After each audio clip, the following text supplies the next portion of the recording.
Assalamualaikum warahmatullahi wabarakatuh. Jumpa lagi bersama saya Omen di Balik Semarang. Kali ini seperti biasa saya sudah kedatangan seorang narasumber dan beliau ingin menceritakan pengalaman pribadinya. Seperti apa ceritanya beliau, dan sebelum saya berkenalan dengan beliau, jangan lupa di-subscribe, like, komen, dan share.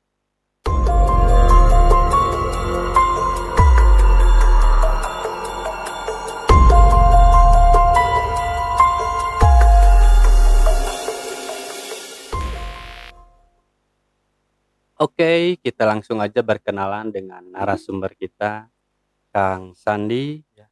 Sehat Kang Sandi? Alhamdulillah sehat. Alhamdulillah. Kang Sandi ini dari mana aslinya? Saya dari Bandung, posisi saya di, Jalan Terusan Pasir Koja, Kelapa Nunggal, Hmm, Gang Raden Dewi 4. oke. Ya. Punya kesibukan apa nih, Kang? Kebetulan saya berprofesi sebagai tukang sumur bor, jual jasa, sumur bor, terus, CCTV, pasang gipsun dan taman hias. Itu usaha sendiri? Iya, ya saya sendiri, saya ngorder kalau nggak ada, job saya nggak ada proyek, biasanya saya jualan di tempat sekolahan, jualan musiman, musiman Seperti apa tuh mainan, maksudnya? musiman seperti, Tamiya, terus Mainan anak. ya skateboard. Nah, Kalau misalkan saya ada proyek, biasanya saya, berhenti dulu jualan, langsung, hmm, ngerjain sumur bor seperti submersible, pasang filter, RO, dan lain-lain.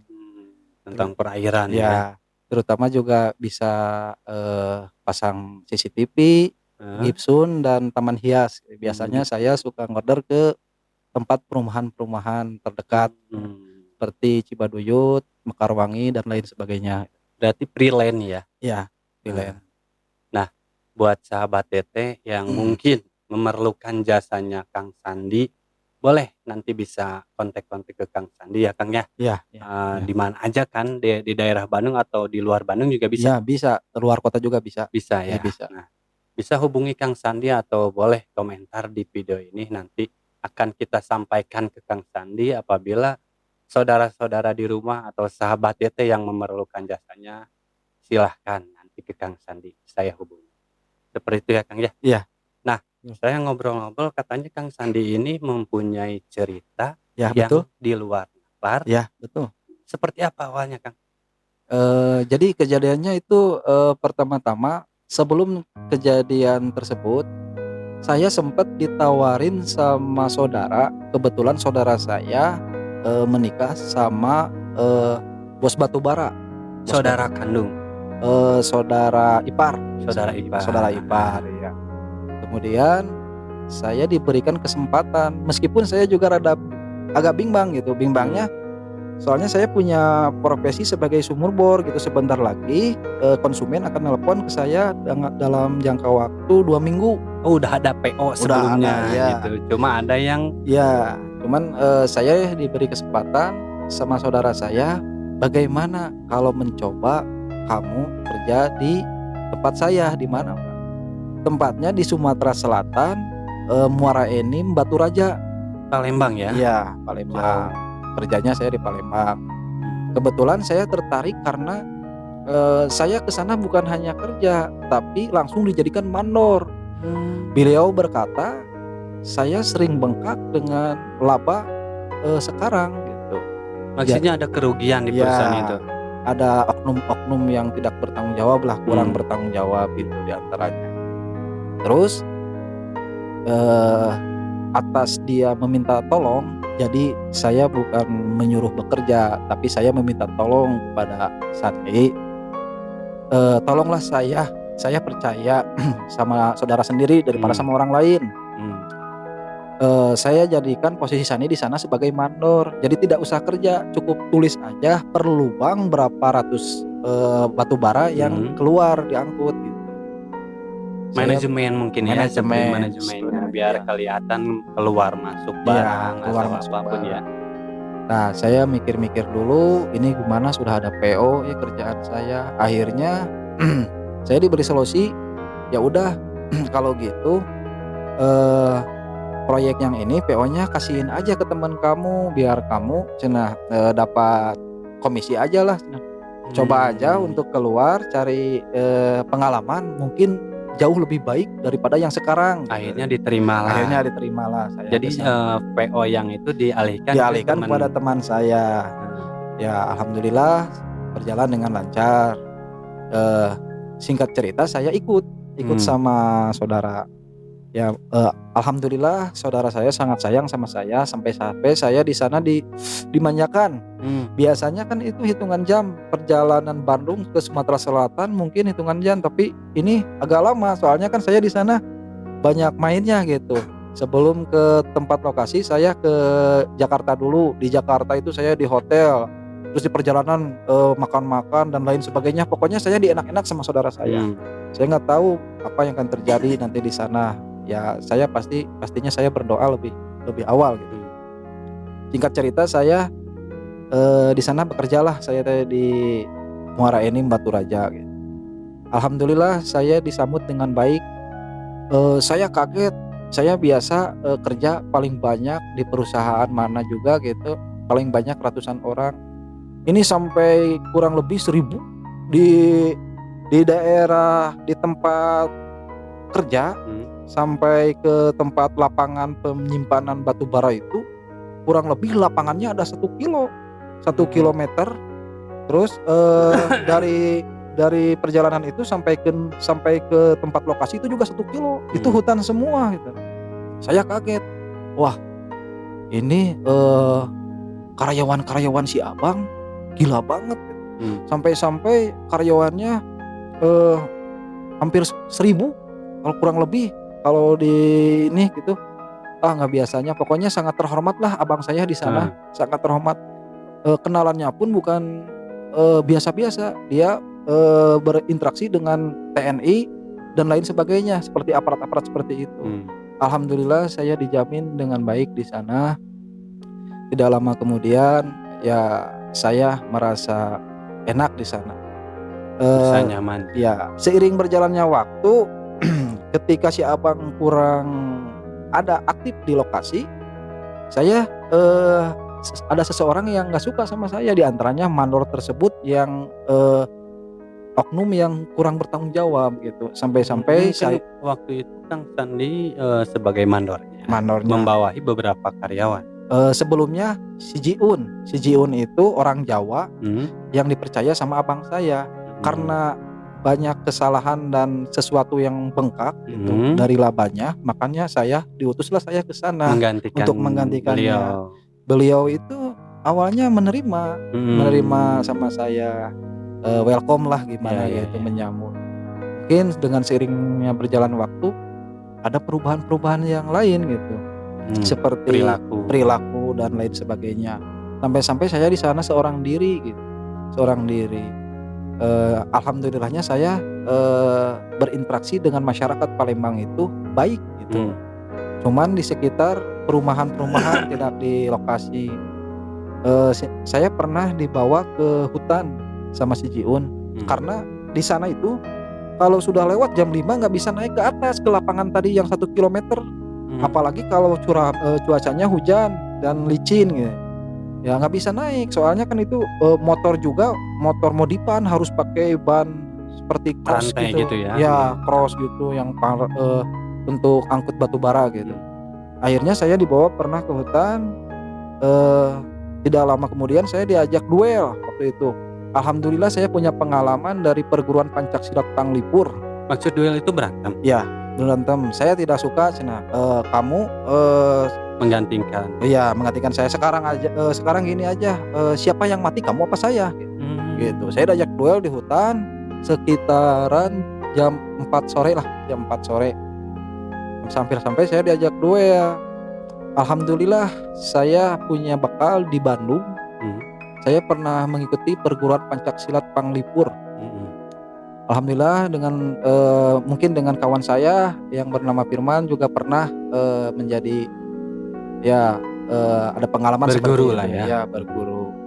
Kemudian setelah itu alhamdulillah saya bisa memblok serangan-serangan beliau. Namun tidak lama kemudian teman-teman dari orang Palembang itu menyerang dan lain sebagainya. Setidaknya saya bisa lari cepat mungkin gitu ya. Saya di hutan sampai pelosokan, terus nggak tahu arah kemana. Yang penting saya terus lari.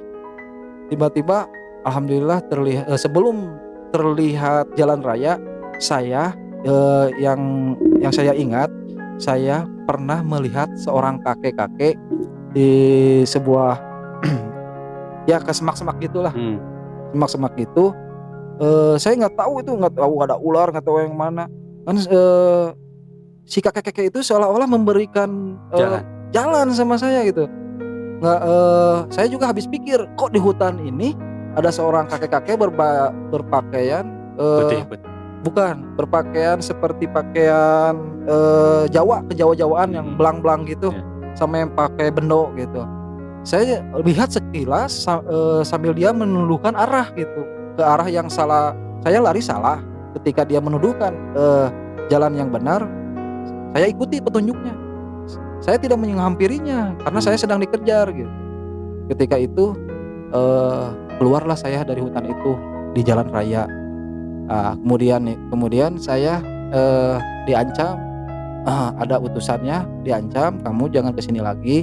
Kalau sampai kesini lagi, mereka tidak mau diam, mau menghabisi nyawa kamu. Akhirnya saya minta pulang ke si abang. Jangan sampai bocor ke siapapun, termasuk ke abang saya. Ya saya lebih baik mengambil jalan yang terbaik buat saya. Saya menyelamatkan diri. Saya lebih berpikir untuk pulang. Bang, saya mau pulang. Kenapa alasannya? Padahal gaji kamu kan lumayan lah ya, 2 kali lipat dibanding kerja kamu di Bandung. Saya mau pulang aja, saya kangen sama orang tua ya gitu. Padahal saya ada masalah tersebut. Tidak lama kemudian abang saya ngulangin saya ke Bandung. Setelah pulang dari Bandung, tiba-tiba saudara saya yang perempuan nanyain tentang masalah kerjaan di sana gimana. Saya nggak tahu dia ada minat ke sana. Ternyata ikut juga. Ternyata di sana pekerjaannya berbeda. Ya kalau bisa dibilang katanya dia ikut kerja hiburan malam lah. Allahu alam, saya nggak tahu kan, nggak tahu gitu, hiburan malam katanya. Ya singkat cerita saya mau coba karena teman-teman si abang juga gitu. Ya singkat cerita dia kerja ke sana, ke Sumatera Selatan di daerah Batu Raja, Muara Enim, Palembang. Dia bekerja sebagai mungkin kurang lebih saya kurang tahu ya di tempat hiburan malam. Tidak lama kemudian dia bekerja sukses sampai membeli roda buat ibunya. Katanya pengen jualan nasi goreng, butuh berapa, 10 juta. Oh pokoknya gampang itu uang, sampai dikirim gimana gitu. Tidak lama kemudian saudaranya satunya lagi jadi pengen ikut gitu. Singkat cerita ikut ke Palembang, ketemuan.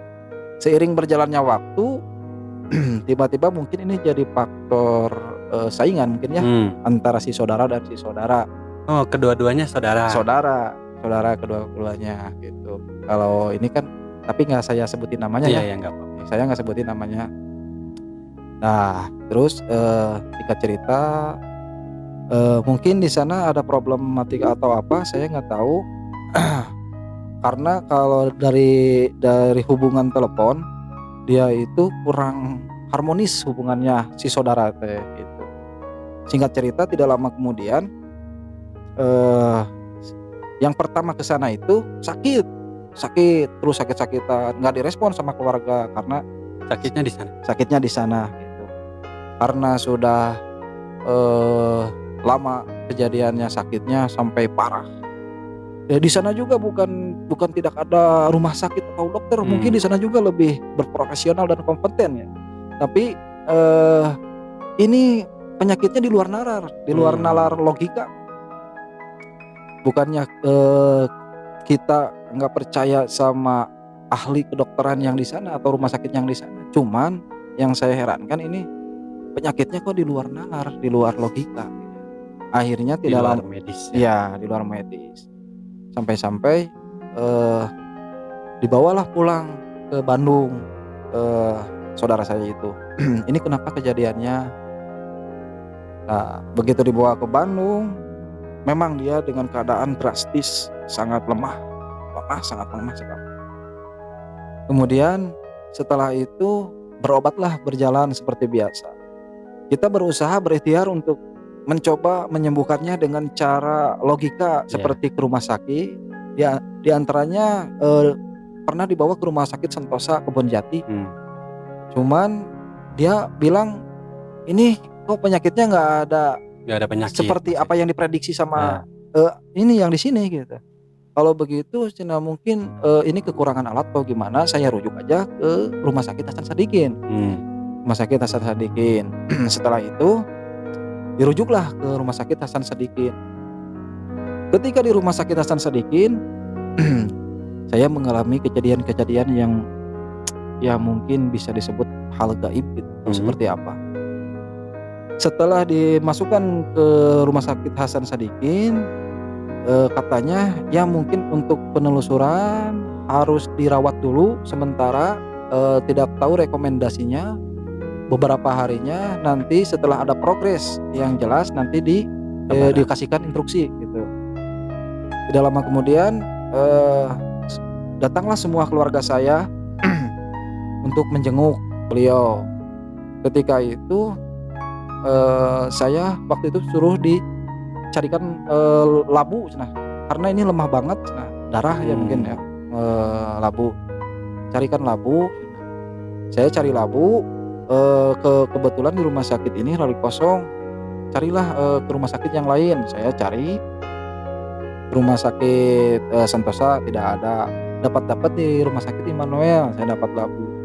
Ketika saya udah dapatkan labu di sana, tiba-tiba keluarga saya sudah tidak ada.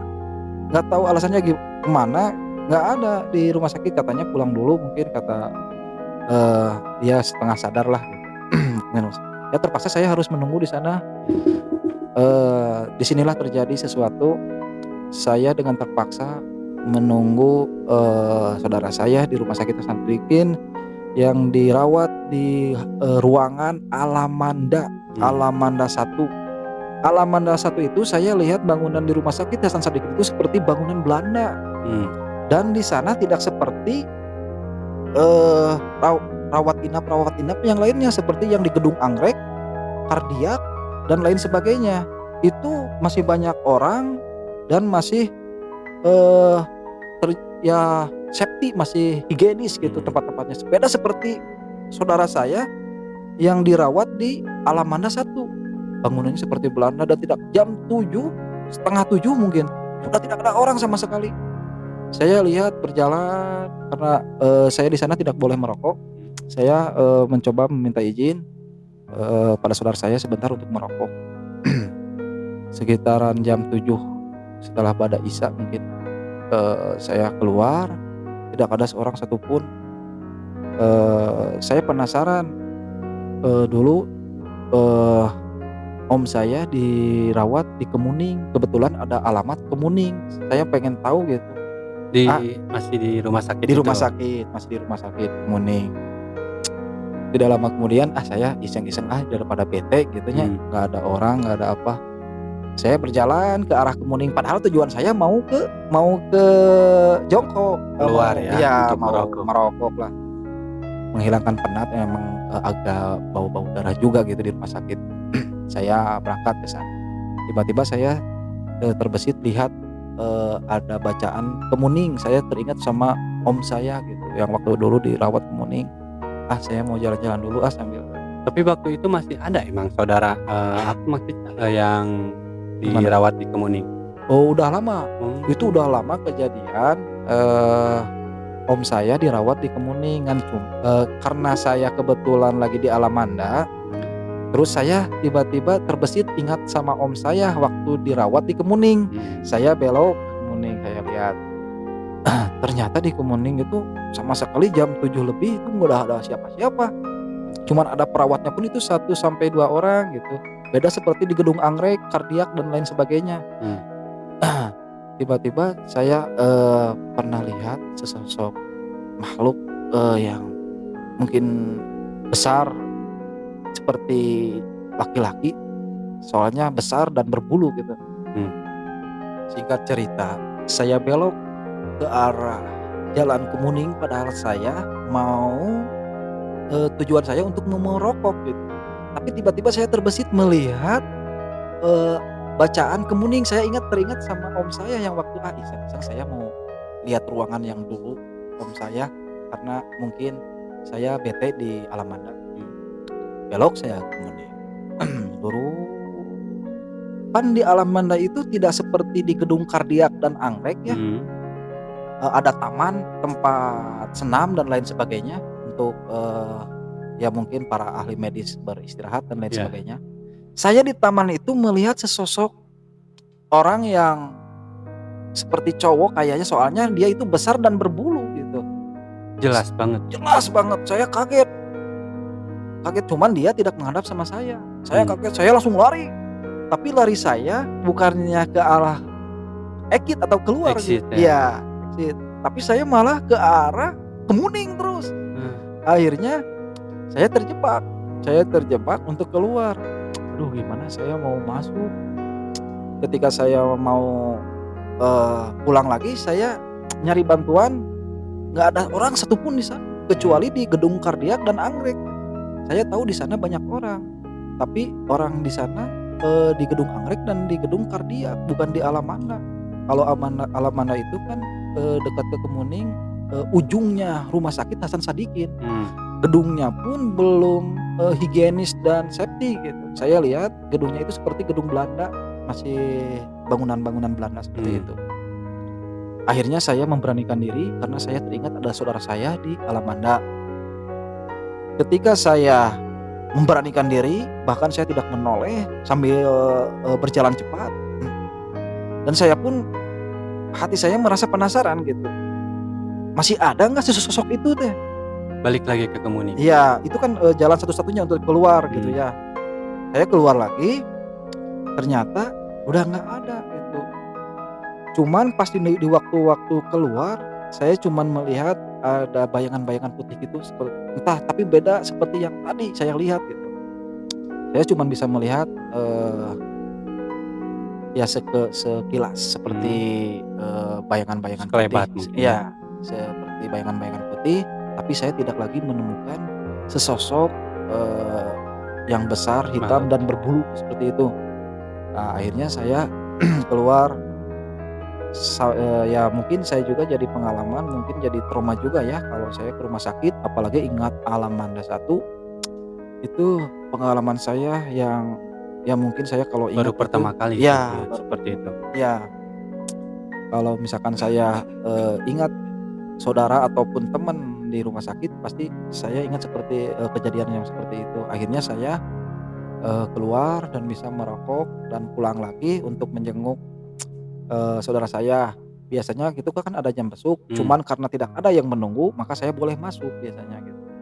Kecuali kalau di dalamnya ada orang, saya nggak boleh masuk, harus ada jam besuk. Di situ juga ada sapam, cuman jauh sapamnya di gerbang. Singkat cerita, kalau di Rumah Sakit Hasan Sadikin itu sebelum pemeriksaan harus tes semuanya dulu, tes darah, gula dan lain sebagainya. Akhirnya singkat cerita nggak terdeteksi penyakit apa ini nggak ada diagnosanya nggak ada. Iya, cuman instruksi dari dokter ini cuman kecapean, hanya bisa diinfus. Sekalipun dia dikasih labu darah itu karena ngedrop, dia kekurangan makan katanya, Itu medisnya ya? Ya katanya ini sudah bisa boleh pulang karena diagnosanya nggak ada. Ini hanya kelelahan dan kekurangan darah. Akhirnya cuma dikasih labu darah sama infusan. Setelah itu, benar dok ini sehat. Kalau menurut ini mah nggak ada katanya. Akhir singkat cerita, sampai besok saya ya di sana bergadang lah, sampai dibawa pulang ke rumah.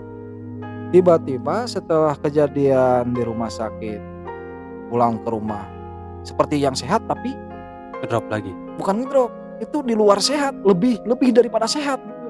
Maksudnya dia itu sehat tapi aneh gitu. Nah, Sambil melak cangkeng ya Mbak bahasa Indonesianya. Ya sambil melak cangkeng kayak gitu lah. ah, Terus matanya pun beda, agak sedikit melotot gitu. agak Katanya tegas gitu. lapar gitu, lapar sih. Kebetulan saya ingat kata dokter instruksinya harus banyak makanan-makanan yang bergizi, ya dikasihlah makan. Setidaknya makanan beli ati sama ayam.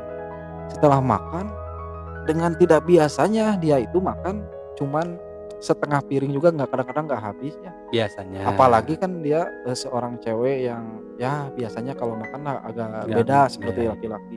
Ini seperti di luar, bahkan lebih daripada laki-laki gitu. Sampai-sampai setelah habis makannya juga nggak pakai sendok, biasanya kan dikasih sendok. Tapi kenapa dia pakai tangan? Kalau kita kan makan biasanya pakai jari. Tapi dia seperti aneh gitu, aneh. Kata saudara saya, "Baiklah nu penting mah cager we, penting mah sehat we, hayangan dahar bere." Kayak kelaparan gitu. Oh, kayak kelaparan makanya. sampai di kepal-kepal, Masya Allah. Sampai saya juga lihatnya jadi bukannya jadi pengen gitu makan, jadi Jijik ya? jijik saya lihatnya. Kalau menurut saya itu kan sambal kan nggak dimakan ya, biasanya dipisahin. Sampai sambalnya pun dimakan, katanya masih lapar. Tuh, bilangnya teh, tapi dia tahu memanggil, "Mah, lapar keneh. Mah, lapar keneh." Dia bengong tapi tidak banyak cerita. Ya kasih lagi lah, kasih lagi. Cuma berapa, 1 porsi berapa sih? Akhirnya diberikan lagi sampai 2 porsi setengah. Habis. 2 porsi Lahap setengah. gitu ya makan. Seenggaknya yang 3 porsi itu harusnya dia akan habis, karena saya ini aneh gitu Pak, ini aneh. Saya berdoa di dalam hati, ya baca-baca sebisa-bisa saya seperti Qul huwallahu ahad dan ayat kursi. Seketika dilepaskan makanannya. Yang lagi dimakan itu. Iya, yang lagi dimakan itu porsi ketiga. Porsi kedua sudah habis, porsi ketiga baru setengahnya, baru di stop karena saya merasakan keanehan. Terus saya berdoa dan lain sebagainya, untuk baru dilepaskan. Geus cenah, aing hayang sare arawas we maneh kabeh, cik kalar itu tong aya di dieu cenah, urang mung araya maneh. Demi Allah tuh sekarang saya berbicara begini agak ada aura-aura merinding ya. Tapi nggak apa-apa ini. Soalnya ini bener, sumpah ini sampai dari betis sampai ini merinding gitu. Ya saya teruskan, singkat cerita saya berdoa, berhentilah dia makan, dia minta saya untuk pergi. Cuman saudara saya bilang, tong tinggalkeun. Nah, saya tidak mematuhi keinginannya karena saudara saya sama saya merasa ada yang janggal ya? Ada yang janggal, tidak seperti biasanya. Singkat cerita ternyata dia itu jadi ngamuk gitu, jadi ngamuk, berontak gitu. Wah, sampai kasur jadi diberantakin semuanya. Aing hayang sorangan arawas maneh. Sampai dia tidak sadarkan diri, maksud tidak sadar diri, sampai urang hareudang. Bajunya pun dia buka sendiri. Cewek padahal. Saya percaya ini bukan dia. Kenapa ya, kalau orang normal dia nggak mau pasti buka baju di depan orang banyak. Apalagi cewek kan. Apalagi cewek. Wah, ini bukan main-main ini. Dari awal saya tidak percaya dia makan, baru pulang dari rumah sakit makan serampus ini. Memang saya agak ragu karena dokter berkata ini nggak ada apa-apa. Tidak lama kemudian dia itu ya jadi berontak lah seperti itu. Saya tidak ikuti keinginannya untuk pergi. Akhirnya dia berkata, hareudang aing katanya. Hareudang aing, sampai mau membuka bajunya sendiri. Saya tidak mengerti gitu. Sekuat apa dia, saya tahu. Dan saya tahu gitu gimana tenaganya gitu. Tapi dia bisa sampai bisa nyobekin baju yang dia pakai gitu. Makanya akhirnya dipeganglah tangannya, kakinya dan lain sebagainya. Nah, baru tahu semua saudara saya bahwa dia itu bukannya sembuh, tapi dia keras juga. dia keras kepala, saya tahu. Awalnya nggak ngeh. Angernya ya saya nggak tahu karena dokter bilang ini sehat. Jadi saya percaya. Setelah saya lihat makan, saya aneh dan waktu dia nyuruh keluar itu saya nggak ngikutin sampai dia buka baju dan lain sebagainya. Akhirnya dia terbongkar lah. Saudara saya, aing nyaho maneh saha? Sok saha maneh? Ulah ngaganggu ka dulur aing. Maneh ulah loba ngomong cenah. Hayang budak ieu mah kurang geus dibawa cenah pegang kaki itu dan sebagainya. Dibacain doa, dibacain apa, kapan sampai saya menghubungi ustadz terdekat. Ustadz terdekat tidak lama kemudian, singkat cerita ustadz terdekat itu datang dan membacakan ayat-ayat suci dan lain sebagainya. Dia hanya tertawa dan lain sebagainya. Aing mah teu sieun ka maneh. Gitu bilangnya. Aing mah teu sieun ka maneh. Wah, berontak sampai si ustadz itu pun akhirnya terus berdoa, ngambil air terus disiramkan ke wajahnya, baru agak tenang sedikit, mungkin kelelahan mungkin. Nah, ini cenah sudah keluar, cenah alhamdulillah. Jangan dulu diganggu karena kasihan jasadnya udah lemas dan lain sebagainya. Kemudian nggak lama ustadz itu pergi berpamitan, sampai kejadian waktu jam berapa, kurang lebih jam 21 ya, jam 9-an lah, jam 9 malam jadi lagi gitu lagi. Terus seperti itu, ketika diobatin dia sembuh, jadi lagi semutan Kesurupan lagi gitu. Dan beberapa kali. Wah, sampai beberapa kali gitu. Ya mungkin saya kurang tahu ya, bukannya Pak Ustadz itu kurang ilmunya karena dia juga kan minta tolong kepada Tuhan gitu. Iya. Allah Subhanahu wa taala. Nah, tinggal lama kemudian muncullah satu kalimat dari sosok yang menyerupi saudara saya itu. Dia berkata kieu, "Kanyahokeun kumararane, dengekeun ku sadaria, sanyana aing bakal mawa ieu budak dagoan we nepikeun ka taneuh beureumna cakakak we teh suri." Wah, Dalam jasad si cewek itu. iya, waktu selang beberapa waktu, beberapa kali kesurupan, terakhir kalimat yang dia katakan itu, aing rek mawa ieu budak awewe, urang resep ka ieu awewe, tah dagoan we nepi ka taneuh beureumna. Saya teh saya juga lawan, emang maneh boga nyawa ngeureun kitu nya. Wallahu alam, singkat cerita langsung seperti biasa gitulah datang ustadz dan lain sebagainya. Kemudian datanglah lagi ustadz yang beda gitu, soalnya yang di daerah saya itu biasa-biasa aja gitu, nggak seperti katanya ada kabar dan info berita, coba kata tetangga teh sama kenalan saya, dia itu memang ahli gini dan lain sebagainya, mungkin dia ahli hikmah atau gimana. Dan akhirnya tidak lama kemudian, singkat cerita, datanglah ustadz yang di luar